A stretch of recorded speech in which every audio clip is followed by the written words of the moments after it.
Hello, everybody. I'm your host, Zenitsu, and you're listening to the Digi Talks podcast, the show that covers various topics from news to meta developments and everything in between for the fine folks who love the Digimon trading card game. Just as a quick reminder, I do stream this live over at twitch.tv/Zenitsu, and it's also uploaded on my YouTube channel, which is Zenitsu, as a YouTube video, as well as being on various other podcasting platforms like Spotify for your viewing and listening pleasure. Please feel free to leave a rating, like, follow, subscribe, review, or whatever, depending on the platform that you're listening on. It really does help support the podcast. Today, I'm back with my co-host, Teddy, and we are going to be talking about our expectations for BT15. I'm not necessarily talking about pull rates, I'm just talking about, what do we think that the meta is going to be, and what decks are, actually going to be the standout decks out of the set. On top of just all the meta shakeups. So we do have one event where it is unrestricted BT15, and then basically as of the proper BT15, we are also going to get the Terriermon stuff, so we could talk about that as well. We don't have any metadata this week, but in terms of news, I don't know if people actually know this. Some people might, but for whatever reason, Core TCG for their regionals actually decreased the cap. It's 384 players is the player cap for their regionals. That strikes me as really odd considering all of the Ultimate Cups are still 512 players, but I honestly don't know why they did that. It could be a staffing issue. It could be that's the only thing I could actually think of. But that's the only new news that came out outside of just normal people being hype about Japanese spoilers. Yeah, basically, I mean, aside from the spoilers, yeah, that regional thing was the kind of the hot topic, at least of the in the last few days, just from there having such a small cap, which was weird. Um, I don't know quite what was, and we probably will never know the reasoning behind it, unless they are willing to openly state what it was, but I doubt they will. I mean, it would have to Um, be Bandai giving them prizing. That would be the only other thing that would limit it. But math wise, 384 is just such a weird number because it's the same round count as 200 and 56. So it's just yeah, there's literally no real reason on why A, that number needed to be the number they stopped on, and B, why they couldn't just go all the way up to 512. It makes absolutely zero difference yeah, I don't know. because it's the same I round don't count. know. Yeah, it makes no difference in terms of how long the event is going to be and things like that. Um, for the most part, there's outliers and things that could change that, but not really for the most part. So it kind of doesn't make sense as to why it would be that way, um, unless it was just either a cap that Bandai was like, "Hey, this is all you get," or this event is only going to have this much, which is weird. That makes no sense. Or just like you say, prizing, or staffing, but I feel like that's not that incredibly hard to get. So, or they've done more with less. So it's like I don't know. I I guess we'll never know unless they outright openly tell us. We Yeah. can speculate, of course, but It it's very interesting to see. Yeah, and I think it definitely caught a lot of people off guard because I was reading the internet as I do, and some people were like, "Yeah, so the event sold out in 2 hours."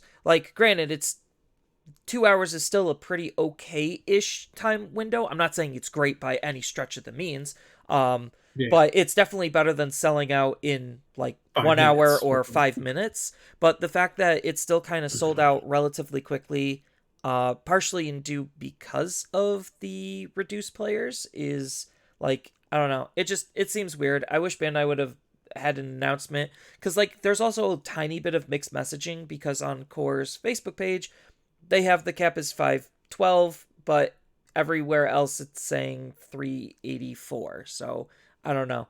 All I know is I got in, and unfortunately, um, I'm not looking forward to the February one because February, as we kind of already said it's going to be absolutely the dumbest event in the world because we get unrestricted Anubis, unrestricted Apocalypse, and unrestricted Gabu. Um, so Yeah, at it's the it's current just moment, yes. it's just going to be the most toxic event out of all of BT15. But I know we kind of skipped over your question, so if you do have a question of the week. My question of the week was going to be, what is everyone's most anticipated deck coming into BT15? I know that's like the overarching com topic for today, but I want to see if people are thinking about old decks, new decks, all that other stuff. Yeah, because the main topic is just all about not necessarily our hype for BT15, but just because BT15 is just such in a weird spot because of the bans and restrictions and the mixed set that it is. There's just a lot of like funkiness going on, especially since we also get a starter deck that's going to come out shortly after BT15. So it's definitely going to be an absolutely wild couple of months, I guess, because when does BT16 come out? Isn't that it's not April. I think it's like May or June. I don't remember. BT16 English for us, it is. Oh my god, why is it not telling me? Yeah. Uh I should have just looked up the distributor website.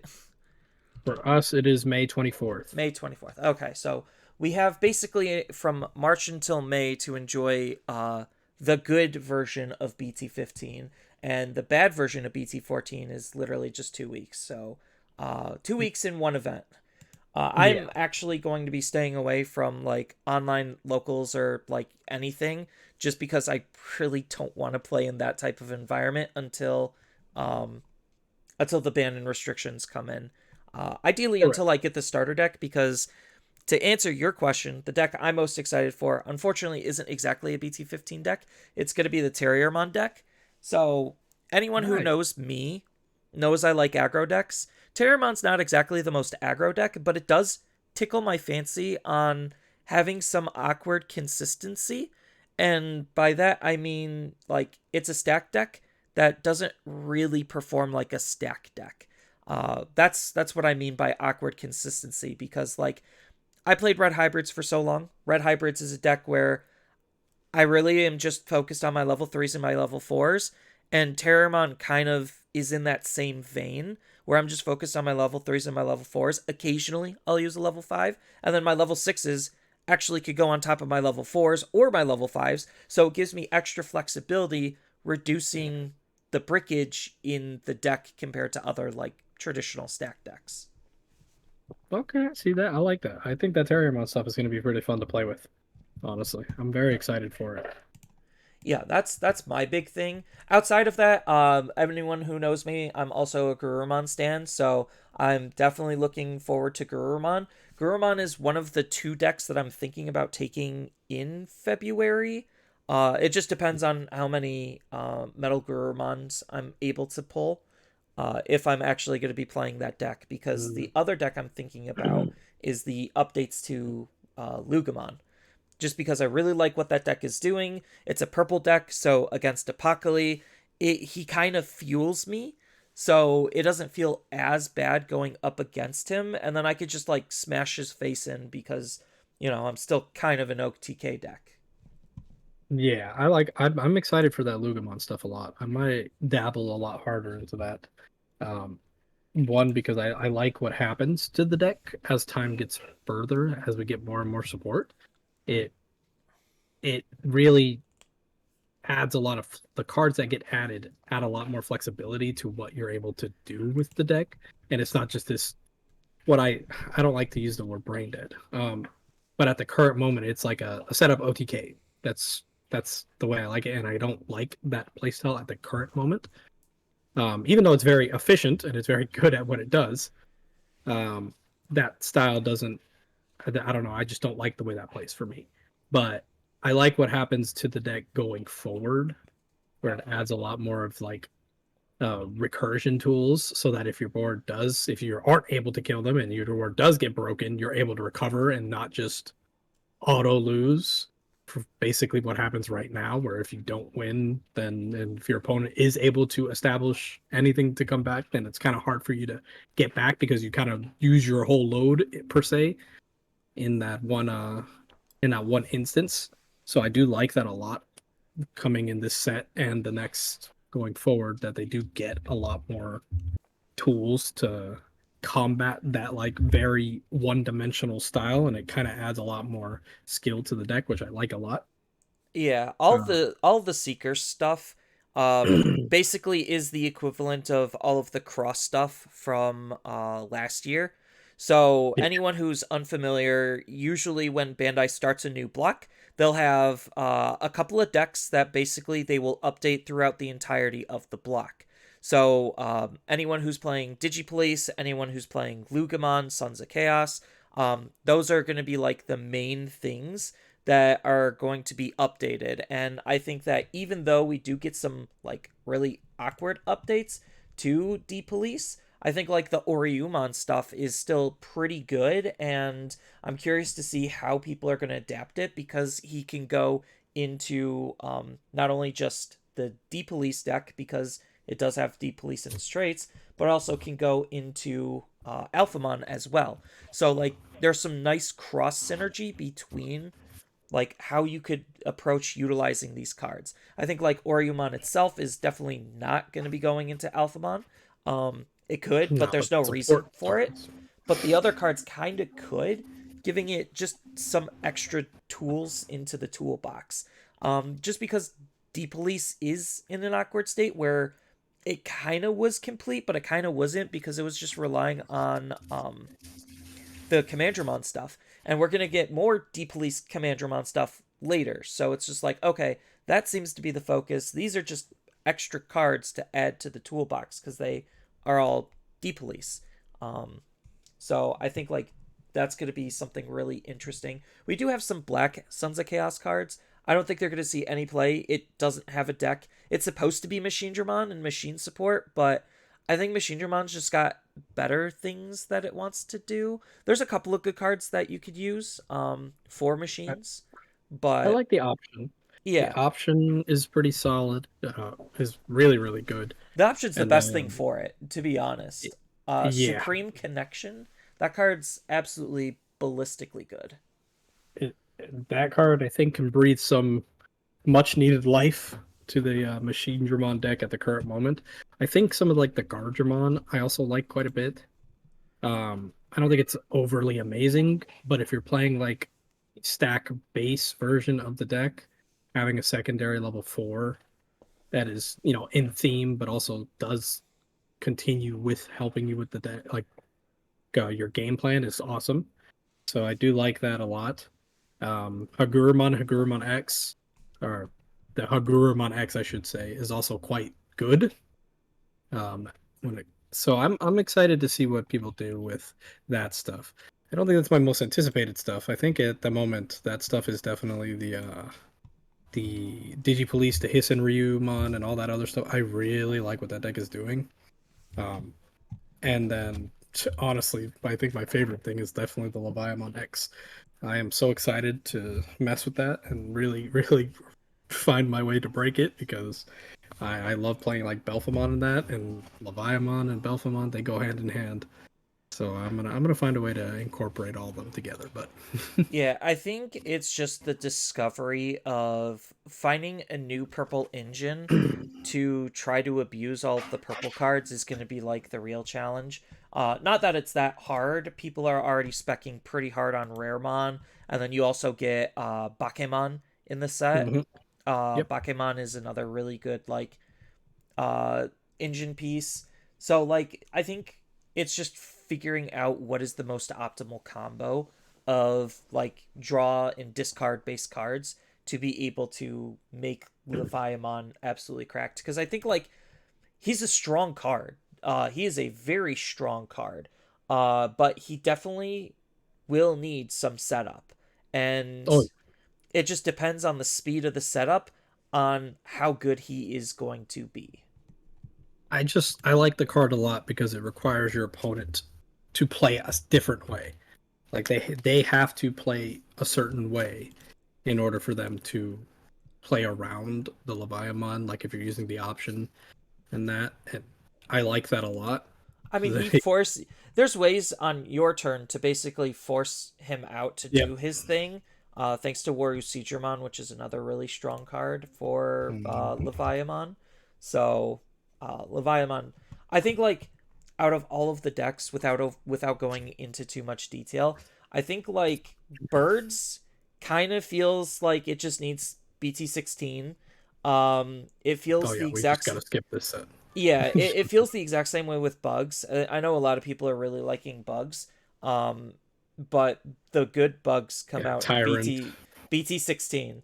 Um, I think that as far as like what's actually going to be meta, Leviamon's definitely going to be good. Myotismon's definitely not going to be good. Garurumon's definitely going to be good. Dark Masters. I don't know exactly how well Dark Masters Megazoo is going to go, but I think like if anyone wants to play Dark Masters, because the Apocalypse got hit, you're gonna have to play like Omnimon Yeah, Megazoo. I was about to say, yeah, you're gonna play Dark Masters or Omnimon Megazoo. You're not doing like the Apocalypse Turbo thing. Yeah, I do think Numemon and Monsemon, like that deck, that has the potential to be really good. It's just missing the BT16 Ukamon to really round out what the deck is trying to do because both of the Yeah, Ukamons are absolutely stupid cards. they But are yeah, but we absurd. get most of those pieces. I think D Police is going to be an interesting one to see how it develops and what build people are going to go with, but that has the potential. Um, I don't think that Rosemont X is gonna quite get there, just because we still have Bloom, and Bloom gets quartz to play with. So it's just like it really just I puts have Rosemont that. in an awkward spot where she's basically just the budget discount Bloom that's trying to be more control heavy, except Quartz just does everything she kind of does but better. And then Quantumon also Or comes yeah, out. That's what I meant, Quantumon, because we do get the LM cards. I Uh, mean, I think Plesio is gonna do nothing. no, I think Um, maybe somebody will find something funny to do with it, but I don't think yeah, they'll do. I think with yellow vaccines, that's gonna be really good, just because Angelomon X is, or Angelomon Ace is like actually probably one of the best, if not the best ace in the set. I don't even think it's a debate. I think she's so absurdly good. Like she's so insane how good Yeah, she is. and the Magnadromon's also pretty good, and Magnadromon just has like a butt ton of different synergy you could line up with it. I think like just a simple classic Magnadromon Seraphimon build is probably going to be like the way to build the deck in terms of like just having having the ability to do almost everything you want. I like the Gatomon a lot, but in Mitamamon, I like that Gatomon a lot in that deck. Um, I mean, and then yellow vaccines is definitely going to be very in flexible. yes, very flexible because you have Seraphimon, Mitamamon, Kintorosmon, Magnadramon. You just have a lot of like Venusmon. You have a lot of killer like absolutely bomb bosses that can just shut the opponent out or just heal yourself back to where you need to be. Yeah, Um, I'm very excited for a lot of these. There's a lot of cards in this set that I'm actually quite happy for. I mean, the bird stuff is subpar, but it's definitely still good, and it's a good boost for the deck. I think the Garudamon Ace is solid. Not good enough, but it's solid. Yeah, Gurumon Ace is like interesting. I don't know exactly how good he's gonna be. Same thing with like Mega Kabuterimon Ace. Like they're all like kind of fringe playable. They have a I spot. like the Ace. I Yeah. like Kabuterimon quite a bit. There's like, I mean, they all follow the same thing where that they're suspended, can't be affected by your opponent's Digimon. They get DP, so he can get massive, so your opponent has to do extra things to get rid of him. But he is also a level 5, so that's not the worst thing to get rid of before attacking or anything like that. So I I just can, realized all of these aces are 7Ks, where the ones in BT14 yeah, were 8Ks. So that really kind of, it doesn't hurt the playability of the cards. It's just, it's an it is. interesting choice. It does nerf them quite a bit. Honestly, Yeah. that 1,000 doesn't sound like much, but it's quite a bit. Like it matters quite a bit on the ultimate level, at least. Yeah. Uh, And then I know this set is fused with the LM cards, and we talked about Quantumon being good Bloomlord like tech, and I think like she's gonna easily make Bloomlord like really really good. But I think like it's kind of just unfortunate on when we're getting the LM cards because most of these decks kind of just dead on arrival. In terms of their updates, they're good updates. Don't get me wrong. It's just for where the current state of the game is. I honestly don't think like Dire Rabbitmon or Amphimon are going to be putting in any results. Seriousmon might be able to, I out of all I of them. think so. I think the Gamamon stuff is quite impactful. The rest of it, I don't think is that great. Besides Quantumon, of course, but I think that those cards for Gamamon are quite strong, and that was what the deck was missing. And the deck, even in Japan, was doing quite well. Like even doing decent in tournaments and stuff like that. It just needed. It's just we never got these cards, so we of course never got the chance to really use these cards. Yeah, the big problem with Jellymon is Bukamon got hit, so that's really going to impact the deck's overall performance, losing its best egg. I mean, you have other eggs that are designed for the deck, and you could just easily just default back to consistency tools or a DP boost tool, but without that Bukamon, it definitely is going to be more felt. I think out of the LM decks in terms of updates, and Goremon's update is actually pretty nice because out Mm-hmm. of all of them, like obviously Gamamon gets the most love because you have Seriousmon, Purple Gamamon, Regulusmon, Ace, and Bukamon to be able to work with. But Angoromon has a full evolution line, and he even has an extra card with Airdramon. Yeah, yeah, I forgot about that. Yeah. I think the off cards are basically just not gonna see any play. The ones that don't actually belong to a deck. Maybe Ryudamon could see some play because of all of the new X antibody stuff. Especially since it's his evolution line in EX or not EX in BT15. So maybe he could see some fringe play. I don't necessarily think so, but same thing with like Espimon for machines and cyborgs. Like maybe he could see some fringe play, but I'm not holding my breath on it. Yeah, it'd be maybe, like it's one of those, it's definitely like a bigger maybe. Because, like, some of these cards are like mid, like they're okay, but like most of these cards are pretty irrelevant, unfortunately. I think a lot of these cards would have had more love if they had come out when they were probably supposed to. Um, Honestly, like what they should have done with the LM cards, especially given how bad sales wise in terms of like shops trying to actually be able to sell Resurgence Booster, they should have just this combined it one. with Resurgence Booster. There was zero reason for them not to. It would have just made Resurgence Booster that much more I can't even say valuable, impactful. Yeah, I think it would have been a lot nicer. Being able to just say, okay, I can make complete decks out the gate Yeah, from change that some would of the have been pull ratios, add in the LM cards because the set's already huge. Like, what's more cards gonna do?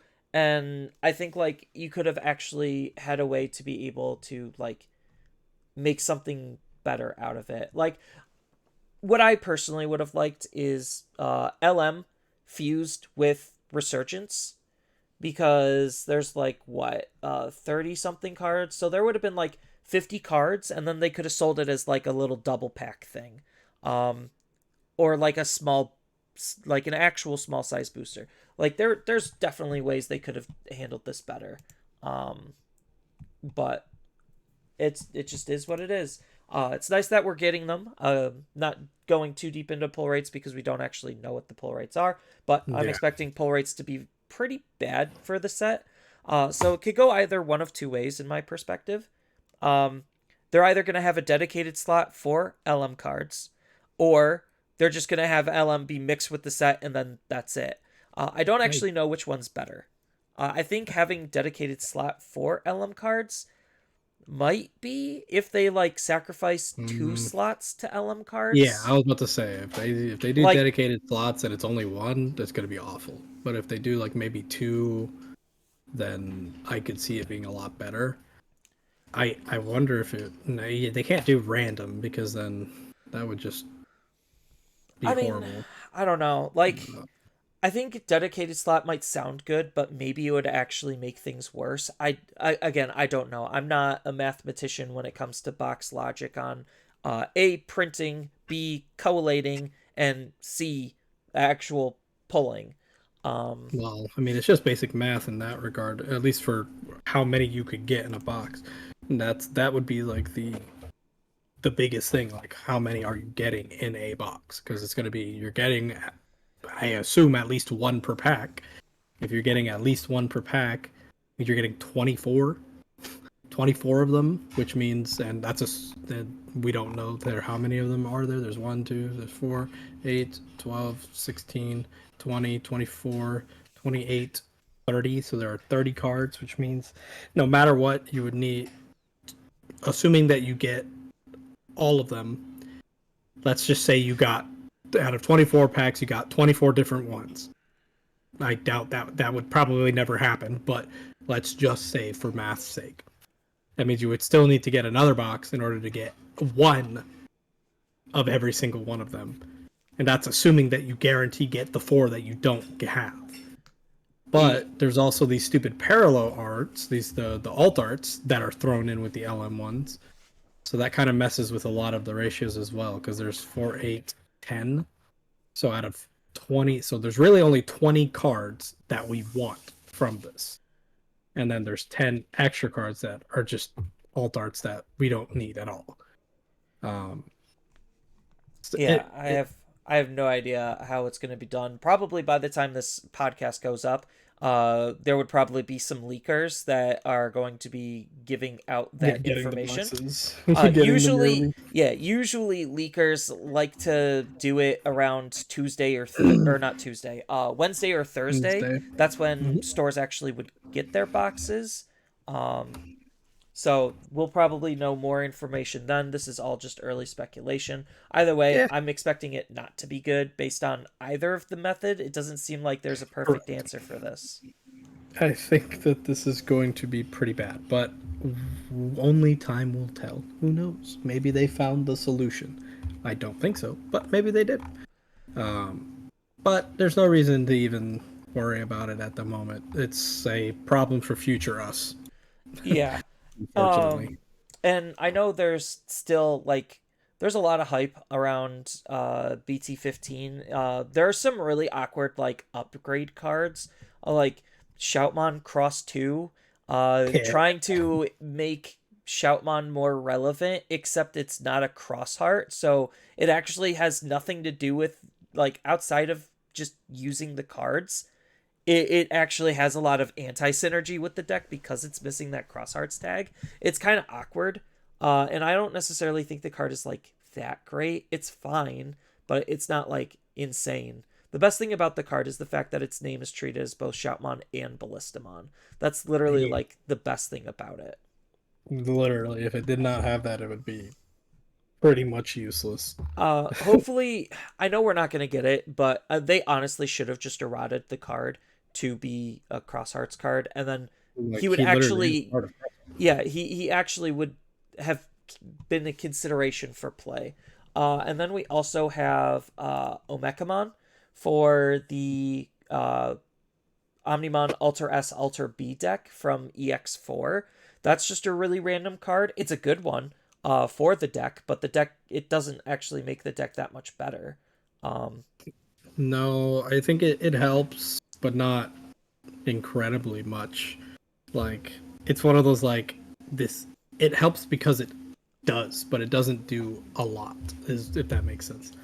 Um, it's one of those like non-factors. The one attacking thing is cool, I guess. It's not the worst. One attacking D Digivolve 1, that's pretty solid. It's just an unconditional D Digivolve 1. Which And Digivolve is very annoying. it's pretty broken, especially on a stack that can just swing, reboot, blocker, and all that other annoying stuff that the deck does inherently. So it's cool. I just don't think it'll do much. There's a lot of weird cards now that I think about it. You're saying like now that I'm looking at this, like just Yeah, like random one-off we also cards. get like a yellow Gamamon support card, and I'm like, just Yeah, the why? final of it.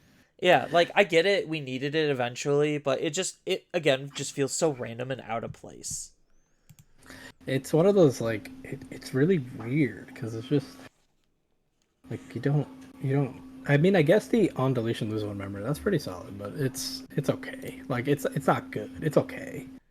Like there's there's a lot of weird cards. What the heck is this? There's a blocker wizard mon that's yellow purple. That's pretty cool. Yeah, And then probably just there's because Gadomon's in the set and Myotismon's in the set, and we all know how that ends. yeah. Because Spoilers it for does have an on delete effect. I do still like the fact that they are taking lore aspects and putting it into card form. Uh, like that's probably always been one of my favorite things about Digimon. Even though there's some really kooky and weird decisions that kind of make balance a little bit crazy, it's still nice to see that they haven't lost their touch in terms of incorporating flavor into cards. And then I remember this card, the best card that no one ever uses, Cannongermon. People swear by this card. This card is amazing. I'm like, I don't see it. I was like, I don't see this card being that great. Yeah. Uh, But I there's a don't. lot of like good stuff coming out of EX5 to be able to update quite a lot of decks Hmm. and introduce like a couple of new ones. But the thing that kind of seems to be forgotten is old decks. So like what old decks in BT15 do we actually expect to do well? Ooh, old. Let's see. I mean, besides the obvious like Garurumon. Yeah, um, but I mean he's getting an update, so he kind of like he counts but he doesn't count. I mean, I do think bugs are going to start doing work because I do think this support that it has here is quite good. Like it's quite strong. Um, and if you're not prepared or know how to deal with it, then you could just outright lose to a single stack. Um, so I do like what the bugs are doing at the current moment. It's still not there yet. Still needs a little bit more, but we'll get that in the next set, and then it becomes to its full power. But I do think some people are gonna tinker with it and find a way to make it cool. Yeah, because Um, my big thing is like the one thing that I noticed, and Japan is definitely extra guilty of it, is we do have a lot of meta grinders, is how I'll just label it, where they'll hop on a deck and they're only hopping on it because it's perceived to be the best deck of the format, and then they'll hop off of it and hop onto the next one the second, the next one comes out. So that leaves still just a lot of really strong decks just on the table, not being played at all. And like those are the decks that I kind of want to focus on with this little bit of time here, yeah, where it's just like what actual older decks that are not being touched by BT15 at all do you actually think is going to get some like see some good results in play? let's see. If I'm looking at this card set, um, I'm thinking I really, really, at least for me, because I'm probably gonna mess with this. I don't know how great it's going to be, but I do want to give it the old college try. Is more with the Malomyotismon stuff. Now I know that BT16 is gonna really beef up the deck and actually do a lot more work for the deck, but I really do like the Myotismon Ace. he's really really cool for the deck. I mean, he outright makes the deck playable right now just from this card alone. Um, so I'm gonna mess with it. I don't see it doing that incredibly well, at least in regards to old decks. The only really old deck that I think could maybe see some life is probably gonna be like Machine Dramon. Yeah, but like Maybe what some fixed decks out? antibody stuff. Yeah, but what decks that like so I'll just give an example. Where do you think Shine Greymon is like how well do you think Shine Greymon is going to do in BT15? Like that's kind of the essentially the question that I'm Mm, asking for. Like you're talking about decks before this stuff. Okay, yes, that like decks that have nothing to do with BT15 but are still relatively strong. Like what do you think those are going to be in terms of like what's actually going to be good? uh, okay. Well, I still think Black War Greymon is amazing. I it doesn't lose anything. It's still absurdly strong. If you're thinking about Shine Greymon, I still think Shine Greymon is absurd. Still hasn't lost anything basically besides what it already had lost beforehand, and it's still can outright just OTK you out of nowhere. That's never been taken away. So I don't think it'll do as good into some decks now because a lot of randomly now some decks are able to mess with tamers in regards to like suspending them and things like that. But I could see that deck still doing very well. Um, and most of Greymon dot decks, I think, will still do amazing. They'll still be fine, especially like your OTK versions of like War Greymon. I foresee that deck still being. You'll still see him, I promise. So if you go into tournaments, I'm fairly certain you will still see that card or those decks. So I would keep that on the back burner if you are planning to do the regionals grind and all that other fun stuff. Yeah. Um, I that's think kind of where I'm at. Yeah, because I think Mirage is still going to be like another really insane deck. Sure, we will lose Bukamon, but that just means we have to play a new way to get jamming. We have Nikolai to be able to give us jamming, but he's already suboptimal, is what we've already learned. And then I think in this set, we do get a rookie that just has an inheritable of jamming. Um, I forget. Yeah, it's the is it him? It's the Betamon, the Betamon from this set from BT15. Yeah, and then I know in BT16 it's just gonna turn into Yeah, the Muck, the a Gaugumon. Galgamon, just because it is more in synergy, and then that frees up your rookie to be able to do other things. So I think like there's still a lot of life in some older decks. I think Hunters, people will sleep on Hunters, but Hunters is still just one of those decks where it can just do a lot, and it does have room to be teched. I don't necessarily think we're going to be having as hardcore of a go wide meta as we did. We probably still will, but it can handle quite a lot of different things, just based on the tools that it has and the speed that it does. I think Omnimon kind of starts to fall off a little bit in terms of Royal Knights.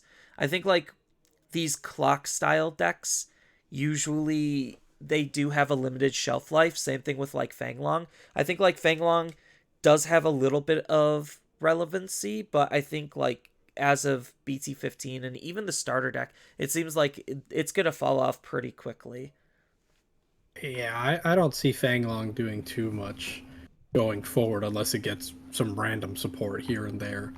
Um, I do agree. I really like Hunters. I don't know where some people think the deck is bad or it's not as good anymore. I don't know where that sentiment has come from because the deck is still absurdly good. it's like, it's like I said, Japan's also guilty of it. Like the new hotness comes out and people just want to play the new hotness. It's weird because like some people are just like I just want to pick a deck and play it forever.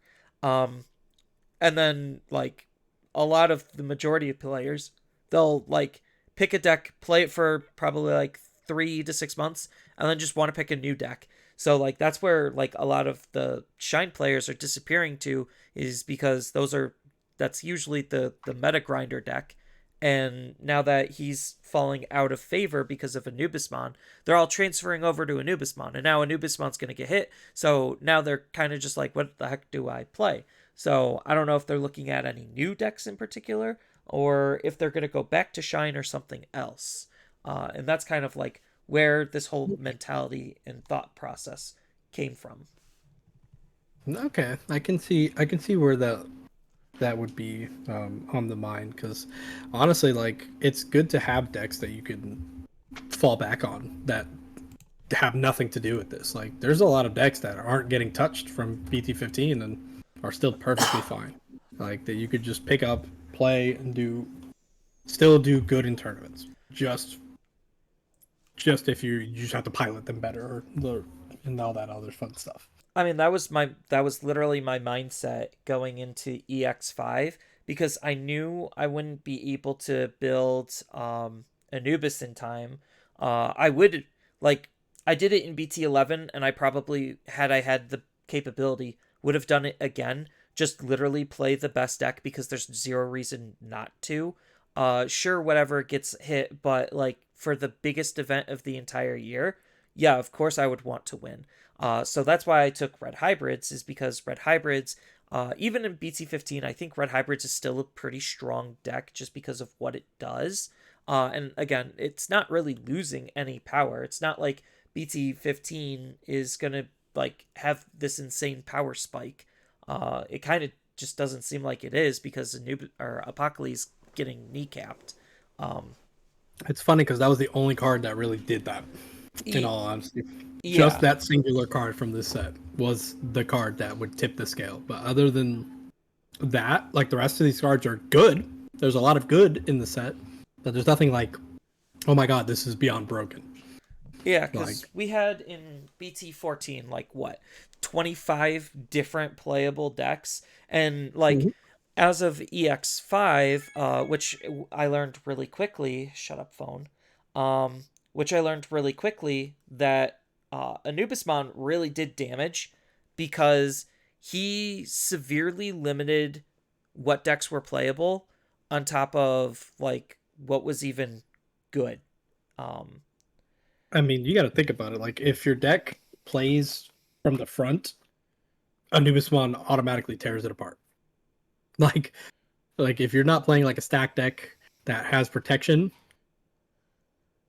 what do you do? Like what does most decks do against that? So it makes sense that it would be this very overbearing archetype because it just does so much. Like it does everything that you would want in a deck in one package, and it's like you don't need to go other because you have damage. If you want to just swing a million bodies, you can. You have defense, strong defense too, with retaliation blockers. Cheap ways to get out strong cards and multiple bodies. Um, Access to cards like Leviathan, board wipes, literal board wipes. Um, I mean, what the question? The better question would be to ask what the deck can't do. right, That would be the better. and when we reach those types of situations, like I said, it really puts a stranglehold on where the meta can go. And I said this in my like EX5 set or like meta breakdown. We did have 15 different decks be able to top and do well in the North American Nationals. And then a little bit extra from the Oceania Nationals, but it like looking at the data, it really just seemed like if you weren't playing um Mirage, Red Hybrids, or Anubismon, you basically got lucky in terms of like your matchup. I'm not saying that the decks were bad. I'm just saying between the conversion rate and the representation, it just seems like those were the decks that basically formed the rock paper scissors. Um it wasn't even really rock paper scissors. It was more of just Anubis at the top, Red Hybrids and Mirage fighting for that second slot, and then whatever else was just literally whatever else. Security Control was the fifth best deck of the format. Next to the fourth one was Metal Gururumon. So like that was like the definitive top 5. And even then it wasn't like super definitive when you hit 4 and 5. It was just they happened to just barely squeak out just because they had some slightly better tools to be able to tech for the meta. Yeah, I mean, there will be those decks. I mean, you have to basically look at it from the perspective of, okay, if I'm not playing Anubis, what deck can I play that can deal with Anubis effectively? And unfortunately, those decks were pretty limited. In regard, you either played something that just bypasses it and just says, I'm going to kill you before you get the chance to do anything, which is very hard. Not a lot of decks could do that. No, when Anubis can Um, form 4 bodies and 2 of them are megas on turn 2, uh, almost nothing deals with that. Almost nothing. or you played a deck that could say, okay, I'm going to let you do whatever you want, but I'm going to crack it. And then I'm going to force you to run out of resources and things like that. So it's like, there, of course, that alone, those two questions alone are basically going to limit a vast majority of decks, because not a lot of decks are going to be able to be like, okay, what can deal with level 6s and level 4s in one singular turn? That's, I'd be hard pressed to name a deck that could. Hence why people were running cards like, what was it, the X antibody? What was that one? The X program and Oh, stuff X like that. program for security Like, control. Yeah. my card. So, like, you kind of do have to play with whatever tools that you have access to. And like you said, there literally wasn't a whole lot of ways to be able to deal with wide board removal, which is why you had like blue and red be at the top, because blue had at least Full Metal Blaze to be Mm-hmm. able to bounce 2 level 4s and then bottom deck a level 6, which that's getting rid of 3 bodies pretty efficiently. And then in red, you had Crimson Blaze, which also acts as a floodgate to stop the opponent from trying to do shenanigans on their turn.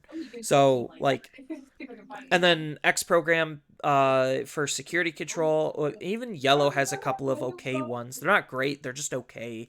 Um, Yeah, but it, there was tools, but they were very far and few between. right, I'm just looking at like all of the BT14 decks, and I'm like thinking what else either A didn't get an update or B could still potentially do well. Mm-hmm. Um, Yellow Hybrids, I think, is like one of those decks where it can still kind of do well because I like it more than Security Control. Because at this point, like, they're adopting more of Shine Greymon's low end, rather than like actually trying to use hybrids. And we're just using the hybrid tag because they sometimes use hybrids, but they're just mostly trying to like have their Marcuses chip and then just a good security like control backbone to just deal with threats and remove the Yeah. problems.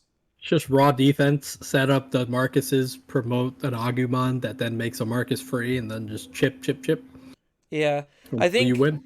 I think Beelzemon with Apocalypse in the format could have been better, but just because he's literally feeding off of mills and he wants a large trash, and Apocalypse facilitating that. But I think like he's still a good deck. Don't get me wrong. I think he's still fine. Is he as dominant, or will he be as dominant? Probably not.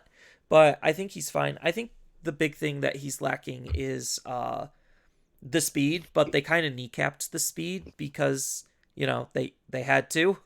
Um, Oh but yeah, there's he's no way they could have left it the way it was. yeah, but he's still fine. What other decks are on this list?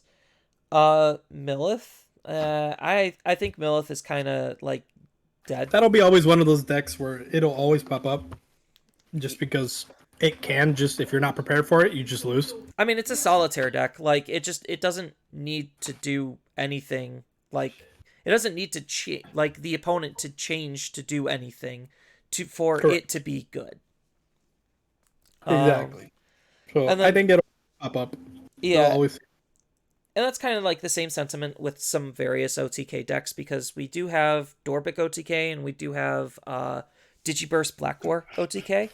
Mm-hmm, I think mm-hmm. like you should never sleep on OTK decks. Granted, I think at this point we do have better OTK decks because we have what Shine, Mirage, Lugamon, War Greymon. Those are all pretty solid OTK decks that are just Way more slightly, consistent. yeah.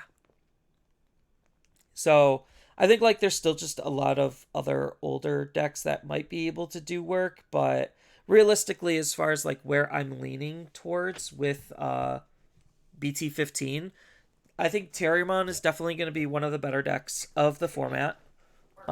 Yeah. When it comes out with the starter deck. Yeah. Uh, Boss Monster Floodgate is amazing. yeah. And then I think we're just kind of gonna go hopefully back to like BT14, where we just have a lot of Yeah. different playable decks. Updated BT14 essentially. Yeah, as far as like my I hope. top, yeah, that's the hope. Um, because I think like taking a look at where the meta currently is and the direction that BT15 kind of introduces, I think like my top three decks that I think are going to do the best is obviously going to be Terriermon is going to be one of them, just because of how consistent and strong that deck is, and then it also gets better in BT16, but it's still insanely strong now. Um, I think that Mirage is still going to be good, just because we have the tools to adapt, and it's still just one of the again faster and better OTK decks. Um, and you should never count out OTK decks. And then I think like, oh god, if I had to pick a third deck to do well, uh, I think I'm just gonna go back to again a page of BT14, and I think that well no I lied. I'm gonna say Metal Garurumon. I think Metal Garurumon is still positioned to do well, even with the nerfs coming to him. The fact that he gets more tools and his ult support wasn't that bad. I So think he's his still ult going to support be is a still great. yeah. I think he does have just a lot of tools to play offensively and defensively. Like you could on top of just being able to do a lot with him because he is another really consistent deck. Like the big key that I'm looking at in terms of why I'm picking the decks that I think are going to do well that I am is consistency. Like For that consistency makes sense. in their game plan, because Terramons you have all the power of a stack based deck without needing to fully commit to a stack.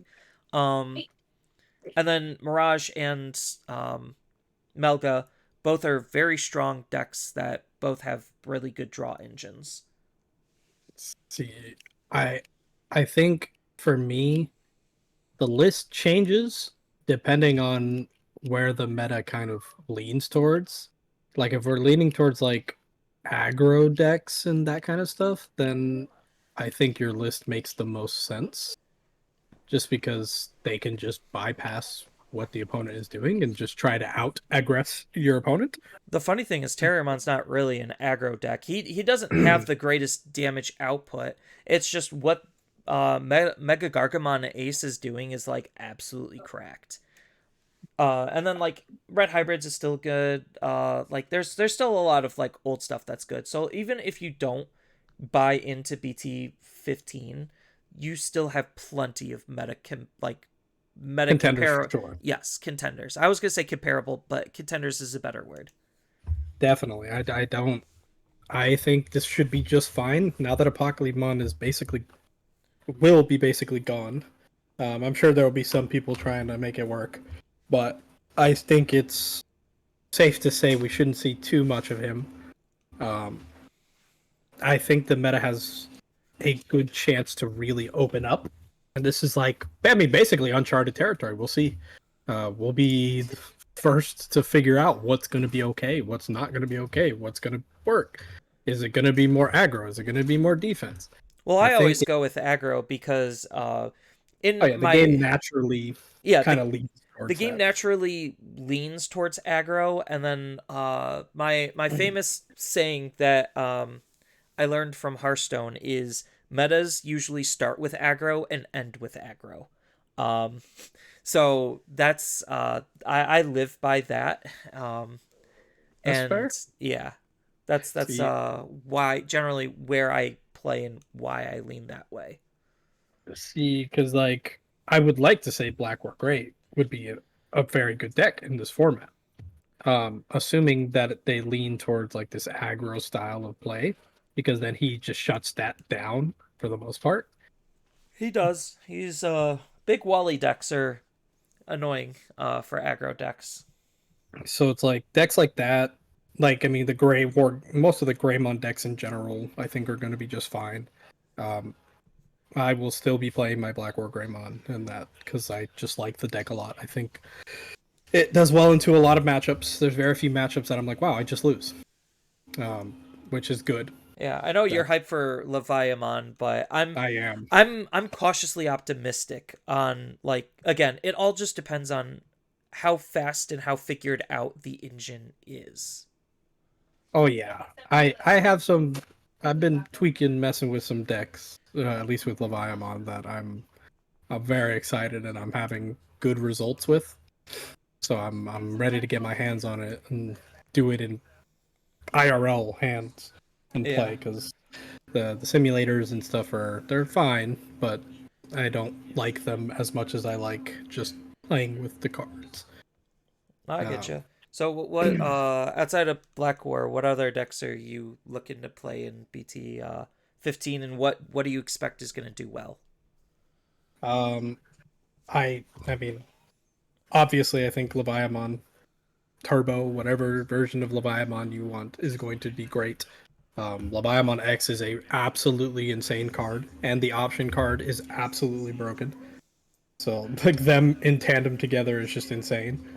Um, I think, funnily enough, I am looking forward to seeing what people mess with in regards to like Leomon, because I do like heavy Leomon a lot.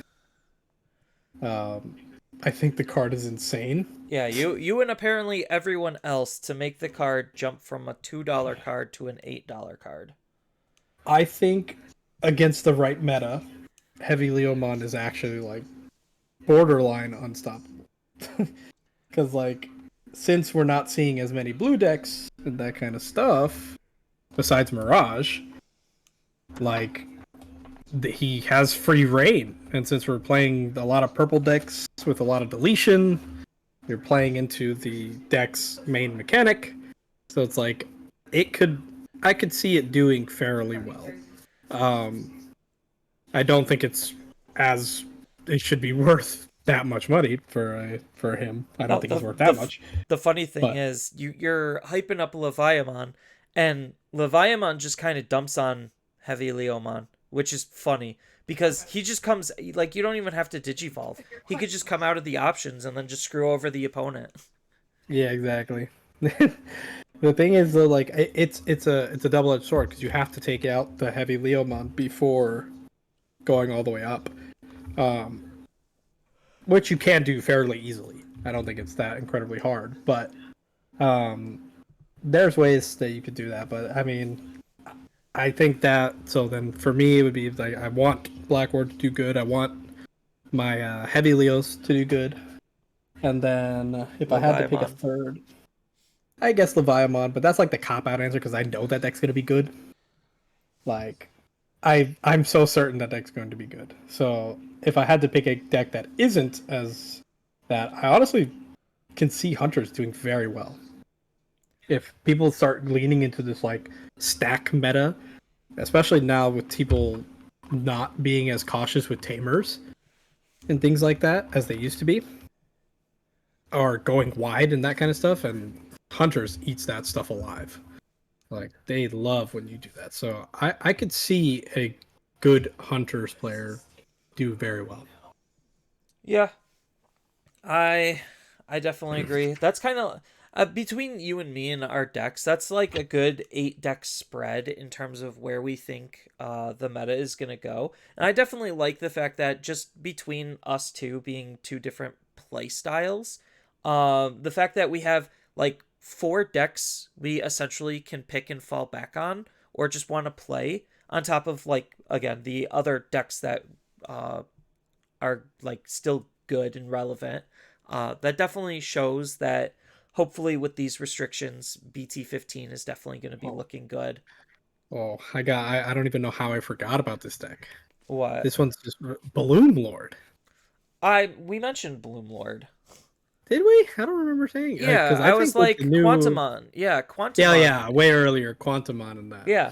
I I remember. don't know how insane it's gonna be because we still have Lucamon, which is probably the best go wide Yeah, deck now that Anubis is dead. And I think people are still gonna kinda tech towards go wide decks. Maybe a little bit less so because Anubis isn't gonna be, the big the forefront. forerunner.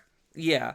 So maybe we will have a good diversity between stack based and not stack based where it will force players to actually make hard meta calls on, do I run this Crimson Blaze or do I run just Trident Gaia, just as a random example for red.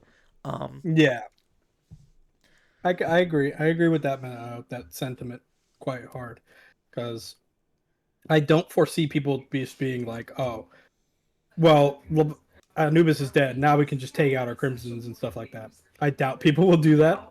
yeah. Just Maybe Numemon will be the big sleeper hit because it did so well in Japan. I think like the big problem with Numemon is like against wall decks. consistency. Yeah, it doesn't have the consistency because of the BT16 Ukamon not being there. You could add in some other stuff to try to replace it, but it's not the same. But it still kind of is like this hardcore like steamrolly deck. You still have like the really dumb play with Numemon X to spit out gold Numemon to digivolve into level 7 like super easily. It just is a little bit more high rolly, but like yeah, there's a lot to be excited for, even if the set itself, opening wise, doesn't necessarily seem that great. I think from a meta standpoint, it I'm should excited. be one of the better ones, which is not uncommon to see after nationals, which is usually the worst meta of the entire year, to go into one of the better metas of the entire year. Because let's see, Yeah, yeah, we did that. Because BT8 was okay, even though Red Blue Hybrids was like a month long. It was a very awful like month and a half I long. was like, ugh, felt like Yeah, years to me. yeah. I think that like year one was the only not example because year two we went from BT11 into Yeah, BT12 and BT12 was pretty good. BT12 was great. I was like, Yeah. I got good memories of BT12. Yeah, so now we're coming off of EX5 into BT15 with limitation. I think it's like whenever they do limitations, as much as people hate them, it's usually for the game's betterment, which I'm always okay with. Yeah, Stupid cards are stupid cards and they need to go. The game currently has a lot of them, and for whatever reason, they seem to want to be printing more, even though they keep banning the ones that, they already just made. So I think from a design point, they just need to stop what they're yeah, doing a simmer little bit. simmer down a little bit. Like Right. it's okay if they make strong cards, but they don't need to make cards that just outright limit everything else. So Yeah. like, I have a whole video that I'm planning on like all of the issues with the game. It's probably going to come out way more negative than I initially want it to. But like I only am I think it's critical. Just because I do have a design background and I do see issues with the game and I do see repeated mistakes, and something at Nationals kind of caught me off guard when they said new director, um, which implies there was interesting. a old director in charge of like making the game, and I'm just like, okay, so is this new director the one that's messing things up? Or like what's going on here? Obviously I won't be able to know behind the scenes, but like Yeah, no some way you would know that. yeah, my designer spidey sense definitely is tingling a little bit that something fishy's afoot. Both from like the competitive play standpoint, because we do need more competitive support. We don't need. I would want to say like just fuse us with One Piece in terms of like the competitive support. Just like anytime you see One Piece, just include Digimon in it, and I think it'll make things go. 100 times better. Yes, 100 times better for both games, just because there's more exposure. Because that's what Nationals tried to be, was like literally this whole big exposure thing, but it kind of blew up in their face.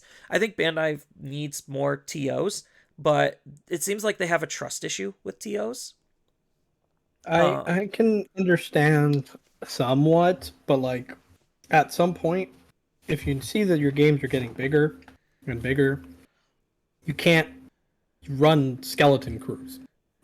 You can't do that because No, and I you're think just like setting them up for failure. yeah, and I think like the TOs that we have are fine, but we need more because right now there's only a limited amount of events that you're running between the 5 different games that you have. Will it be 5 with Fusion? Fusion. Yes, It'll yeah. I keep forgetting Battle Spirits is a game, but regardless, yeah. still yes. So they'll have 5 games that they're running concurrently, 6 with Union Arena when that comes out later. And it just feels like they're stretching them and our current small batch of TOs too thin. And like it feels like they just need more TOs. And I don't know who else they can get because I'm not like in the TO market, but it definitely feels like they need something else. And maybe it was because of ARG. Maybe that drama and that falling out like years ago did some damage to Bandai's trust in TOs. I don't know, but in order for us to run more events, it definitely feels like we need more TOs. 1000%. I think something needs to change in that sphere because at the trajectory, it only gets worse. That they're going, at least it only gets worse if they just keep trying to bare bones things. And I feel that's doing the game a disservice. That's doing all their games a disservice. Yeah, I definitely agree with that. I mean, obviously, they're giving some games more attention than others. Digimon being, fortunately, one of them, but we definitely still need more because of how much the community has grown in the past year. And like that's the sentiment that a lot of people feel like they're having. It's just like, okay, if we're still one of your bigger games and one of your like better games in quotation marks, where is the support? And I think like this year it's not necessarily a make it or break it year at all. It's not, but it definitely feels like this is a good year to want to go harder, to want to prove yourself because going into because you want to be ready for the unification essentially. So like get all your ducks in a row. If not this year, then make it next year with the unification. I think, yeah, I think I agree there. Not necessarily making it. I would hope them. I would want them to make it this year, but I think setting the groundwork and getting themselves ready for that unification, I think to me makes more sense. Yeah, have the So whole that they can just year, take like talk it out with a whole bunch of extra people, figure out your contracts or whatever. That's fine if this year competitively is basically the same as last year. I don't mind that. I just want more confidence going into unification year that you are going to be doing more to grow the game and to grow the community and to grow the competitive scene. because I think our community is great. I think we have like the Digimon TCG communities, at least all the communities I'm part of, are amazing. So I can't foresee our communities ever just being like, all right, we're done, like anytime soon. So you have all these loyal customers, I guess you would say, or player base, if you want to be nice, but we are customers at the end of the day. Or I guess if you want to be nicer, consumers. You have all these loyal consumers that are willing and ready to put forth money, etc., resources, time into the product. But then they don't, and it's been shown when we sell out and max out tournaments all the time and things of that nature. Um, when the support is good, as we've seen with this tournament, and the outcry with this most recent regional being so limited, I just don't see why they wouldn't want to put that little bit of effort. It doesn't even need to be something that like is absurdly incredible. Like it's just the the act of showing is more than enough. is tends to be more than enough for a lot of people. Um, as weird as that sounds, but like them just saying, "Hey, we want to do this to give you guys at more." A lot of times that's enough. Yeah, and if anyone's hoping for an online simulator still, no, Go ahead and nix that. just I was stop. like, Yeah, just nix that. they believe me, they understand, but it takes years for development and they're still working out on their first one for a different game. Let them figure things out. Just it'll eventually happen, I'm sure. Just now is obviously not the time. This year is definitely not going to be the year. Next year probably isn't going to be the year either.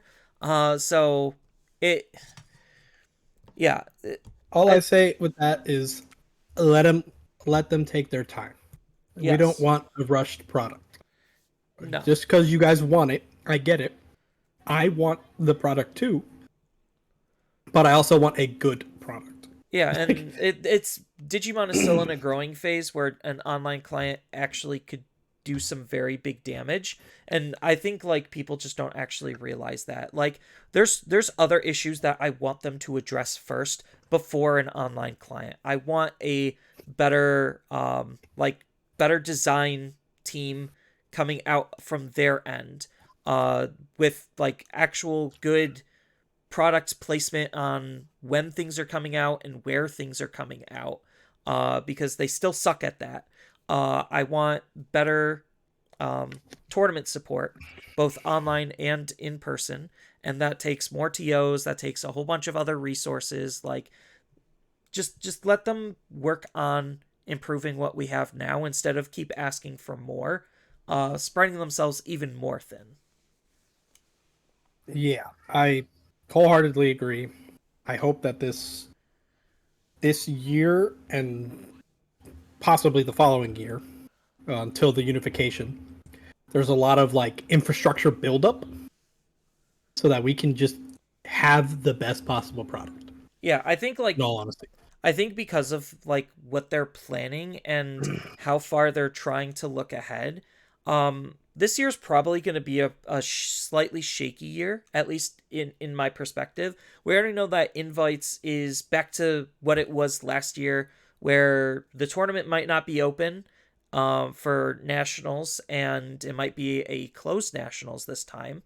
Um, which will be interesting because they keep changing how things are done. I wish there was some consistency, but maybe next year after nationals with unification there will be consistency. Um so I mean, we'll see. yeah, I mean they can easily like last year just change it on the drop of a dime, be like, "Oh yeah, 2 round buys again. Store invite or store championships give 1 round buys. Open invite. Uh who knows, whatever."